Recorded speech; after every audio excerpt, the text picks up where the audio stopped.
Ladies and gentlemen, welcome to the Team Liquid Legacy Star League Round of 16 Day 2 with Groups C and D. I am Sale, and with me, as always, is Elegant. Yes, indeed. Well, as usually when I'm not being SpongeBob. But yes, I'm incredibly excited for today's games. It only just dawned on me about 20 minutes before the cast exactly who is playing. And anybody who knows me by now knows that I am a big dOTY fanboy. But sadly, I'm also a big draw fanboy as well. So tonight's going to really split my loyalties. And I might come out just sort of weeping. But hopefully this is going to be a good one for me. Well, they could still both advance, Elegant. They could definitely both advance. We could have two Protosses out of one group. It would be amazing. Oh, imagine the joy, imagine the happiness. There'll be celebration all over the world, Sale. Oh, this is fantastic, Elegant. The cast has just started. We're 2 minutes in, and already our bias is showing. That's how professional we are here on TLS. But yes, all right. So for anyone who has not seen the group yet, we're gonna start off here with Group C. It is gonna be dOTY, eOnzErG, Draw, and Terror. Two Protosses, a Zerg, and a Terran. The race matchups actually for both groups today are awesome. Group D is also basically one of each race and then one race picker, so couldn't really be any better than that. No, I mean the groups have worked out actually really well looking at them. I mean Group A is the only one which shows hideous bias, imbalance, and all that stuff. But the rest of them are actually really nicely kind of laid out. Yeah, I'm thinking it's going to go well. I wish we didn't have two Protosses together though. I wish we didn't. Just shift one of those over into Group B maybe. Swap them out for Zerg. That'd be ideal. Maybe. But this means double the chances that one of them gets out. And more importantly, with Group C and D, it means we have at least one non-Zerg advancing from each group. So I'm a lot more calm today. Because when I was casting Groups A and B, or even the round of 24, I'm like, oh man, please let it not be two Zergs. Please let it not be two Zergs. Yeah. But then it's like, you know what? It's all good. Yeah, we're fine today. I mean, it can't go horribly wrong. So I guess that's what we have to take going forward. So excited. And a quick summary of last week, by the way, in case anybody missed it. So we had Groups A and B play. We had our first 4 players going on to the round of 8. They were South Park and Zeki from Group A, and Michael and Nemu from Group B. So 3 Zergs and a random. Yeah, that's cool. That's a pretty cool split. I like it. Well, not cool split. I like Nemu. That's it. Yeah, I could do without. I mean, and I wish one of them was Bakary as well. I mean, nothing against any of the others, but I'm kind of a bit of a fan of Bakary, so it's a bit sad that that he didn't get to go through. For me personally, anyway. I think it's going to be quite interesting now that Nemu's still in the tournament. That guy is such a character. But, he really is. Anyway, back to this group. Elegant. Skype is complaining. No. There's an internet connection problem. That's all right. Your face was simply half covered for a second there. You were like partially submerged in Skype errors. Oh my god. But anyway, back to this group. Our first match of the day is going to be dOTY versus eOnzErG, a PvZ on Neo Jade. So the map order, same as last week, is Neo Jade, Neo Ground Zero, and Fighting Spirit. And as you already said, Elegant, you're a huge fan of dOTY, but you know what? I'm gonna balance it out this time. I'm gonna sort of cheer for eOnzErG. See, because really? you know what dOTY did? dOTY, he promised me that he would give us a non-ZVZ finals. So implicitly he would make the finals. But then he also said that if Nemu made it out of his group last week, that he would drop out of TLS. He would just quit. And he didn't do that. He didn't keep his word. So I don't know if I can trust this guy anymore. So you know what? I'm gonna root for Mr. Spanish Zerg, eOnzErG. Okay, this is going to give us some good loyalties. We're going to work off each other once again here. That's going to be cool. But what a stupid promise to make. dOTY, if you're watching the stream, why would you make that promise? You know how badly that would affect me. I mean, that's just cruel on every level. And we need Protoss. We need Protoss representation. So I'm actually quite glad that he's not a man of his word.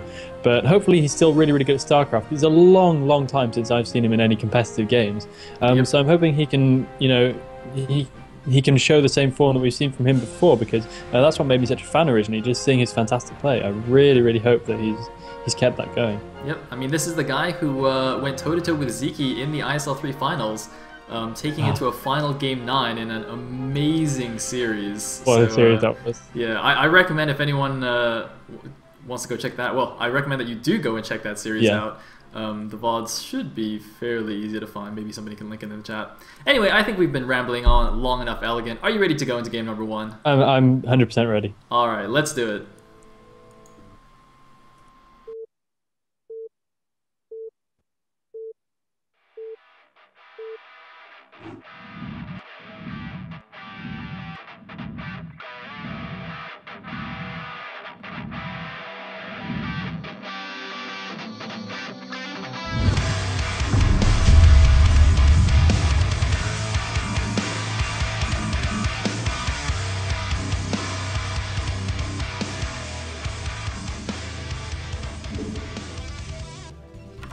All right, here we are in game number 1. At the top left as the yellow Protoss, we have LRM dOTY. And at the bottom left as the blue Zerg, we have iFu eOnzErG. And Elegant, you are muted still. Oh, fantastic. I am muted still. Thank you so much. Wow, I was doing that last week. I'm doing it this week. I'm here to stay, guys, and bring all my bad habits with me. Yeah, we have the man himself back again, Mr. dOTY. After being notably absent for so long, we're finally going to see how he can perform in another high-level tournament. In the bottom left-hand corner, looking marvellous as always, of course, is Mr. eOnzErG, a player who we get to see, I'd say, more of on a more regular basis, and a player who's been looking really good so far in this tournament as well. So this is going to be a good bit of PvZ action. Something that we were a little bit lacking of last week. And immediately we have the pylon going down for dOTY, so it's not going to be anything crazy in base. Of course, especially given that we have this weird reverse ramp, although I have actually seen players go for in-base strategies before on this one, which was quite to my surprise. Yeah, I'm already slightly nervous because dOTY kind of, or at least one of the Protoss players known for having absolutely terrible SimCity and terrible walls. Yeah. And in fact, this position on Jade is also one of the more difficult ones to wall correctly. I'm actually not even sure myself how you wall this very well. So so I am quite nervous about already at the beginning of the game how this is going to go. All right, let's see. Yeah. Where are you going to build it? Oh. Is he? No. You're not going to bother? Okay, he's going back. He just sent it a little bit back. Okay, what's he doing there? Okay, yeah, that seems good. I think that is tight with the cliff, because I was about to say the best way to do it on this map is to kind of place your buildings a little bit above the cliffs if you can, rather than adjacent to them, because otherwise you're kind of dicing with death. So hopefully this is good. And I remember actually dOTY saying before, after I think was it both of us ripped his walling to shreds so badly, or was it me and Hacklebeast? I can't remember. But I was probably involved. all three of us, Elegant. Probably all three of us. And I actually remember him saying he was going to kind of clean up that bit of his act, because honestly it was just shocking. Well, every other bit of his game great, but that no. The funny thing is that, you know, when that game 9 that he played against Zeke in that finals, a very large part of why he actually lost that was his terrible SimCity. Like, you know, he walled himself in, and then a lot of his gateways ended up trapping units, so his so he couldn't rally them out, and he had to kill his own gateways to get it out. And actually, it was a little bit of a sad game 9 actually to close off the whole series, given kind of, you know, the silly mistakes that ended up happening. So yeah, I think he definitely should have looked into that. So I feel like he's probably going to build a gateway flush with the forge now instead of on the right edge. So he's going to leave himself a gap on the right side of the wall in there.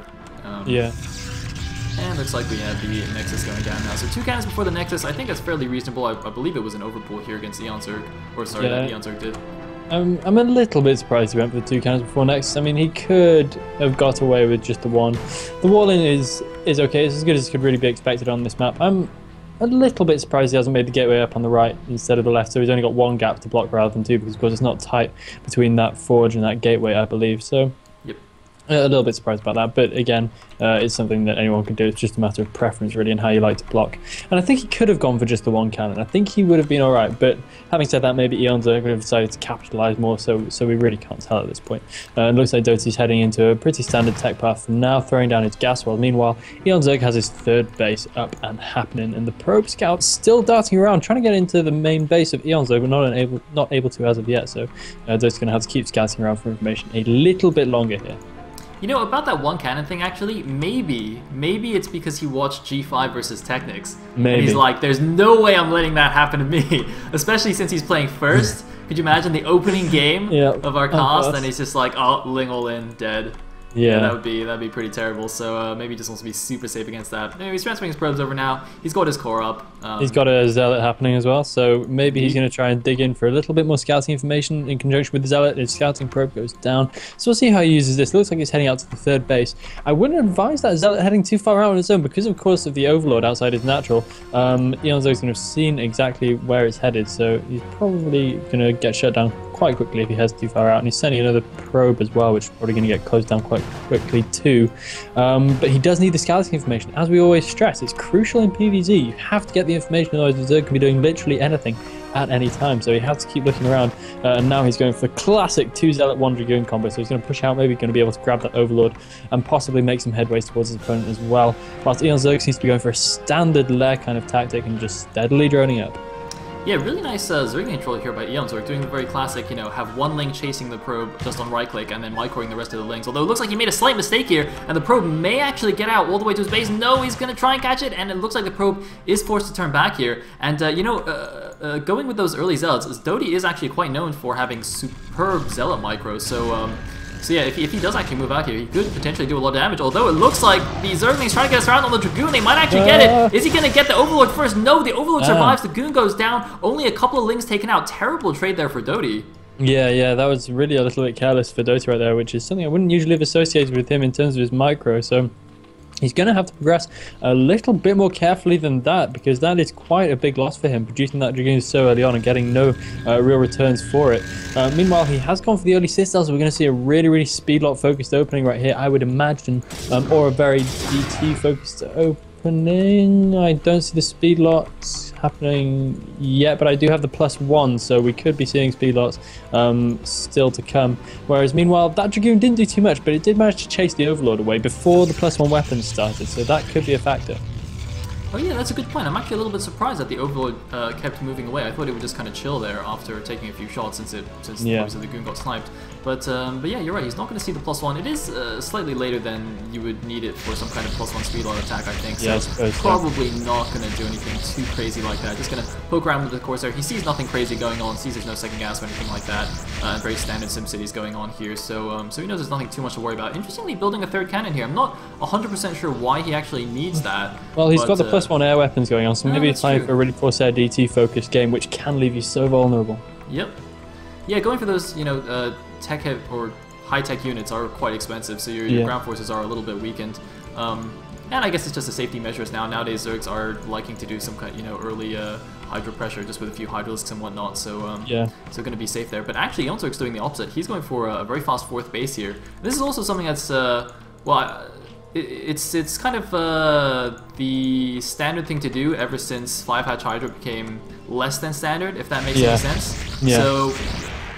So basically, instead of just staying on the 5 hatches and you know, going and getting mass hydros and putting pressure and then taking the 4th layer, Zergs are saying, well, since I already have this really nice SimCity, I don't actually even need to go hydros yet. I might as well just, you know, take that 4th base since it's protected anyway, and there's not too much that the pros can do about it. No, it's really not so much of a big deal. I mean, you can see interesting things like DT run-bys and whatnot, but more likely he's going to have to wait until possibly his drop tech kicks in, because things like that are quite rare, because they're quite a risky maneuver with such expensive units. eOnzErG continuing to scout around with Scourge, but he hasn't managed to grab any Corsairs yet. dOTY seems to do a good job of actually keeping them alive. And his first DT is now heading out onto the map. Looks like he's going to head down to the bottom right-hand corner, so I expect to see his Corsairs on the move any second now. And with eOnzErG sporting quite a low number of Scourge, this could present a little bit of a problem for him. However, he does have some Hydros morphing down there, so he should be fine and should be able to prevent that DT from doing too much damage. And we'll see where he goes from there. And it looks like he's going to focus pretty heavily on his Hydros mid-game. Yep, indeed, and dOTY continues to mass up Corsairs. Has just finished trapping that probe behind his minerals, so he can use that for some nice stacking. And it looks like going to send them down here to the bottom right to try and clear out these Overlords and get this DT. And he doesn't even need to kill that much, or kill the Overlords, if he can just like push them away so the DT can sneak around the side. I don't think that's tight on the right side of the hatchery. I'm pretty sure a DT can sneak through there. I think it could, but we do have Overlord speed, and I think eOnzErG's called this quite well. He seems to be pretty well on top of what dOTY's going to be doing, so he's got the Overlord speed decently early, so if needs be, he can always run an extra Overlord. Indeed.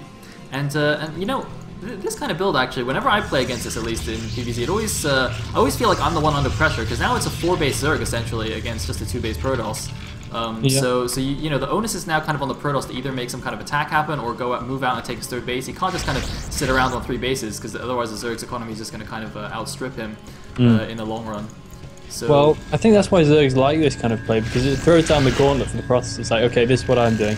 Can you beat me? And then the Protoss has to take the initiative back again. So I think that's why Zergs kind of favour this game style, because it's a way of taking the initiative, and there's nothing too huge the Protoss can do about it unless they're doing some really offbeat build. It just kind of it grabs the game, and then the Protoss has to take it back rather than the other way around.